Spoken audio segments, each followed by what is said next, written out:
રૂપિયો વાળાની રૂવાટી વર્તાય એમાં ગરીબનું ઘર વર્તાય સત્પુરુષનું કપાળ વર્તાય મરદની હેડશાલ વર્તાય ગરીબનું ઘર કૈયાના મારી ગરીબે ગરીવાર મારી ગરીબના વગડાની વાજેડ મારી મેલડી આવો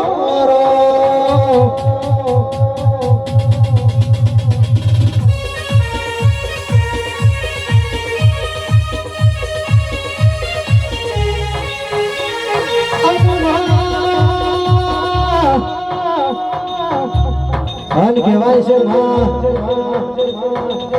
તું રોકની ફેલમાં બેહવાના કોઈ દારો વેપાર ના કર્યા હોય રોકની ખારીમાં કોઈ દારો ભોજન ના જમી હોય અન મારી મરદની ગરીબે ગરીબ હાર કે છે ઓળખોણ રાખનારી મારી કુંવરસરના ઓગણાની મારી ઠાકોરના ઓગણાની ગરીબે ગરીવાર હાય મેલડી હાય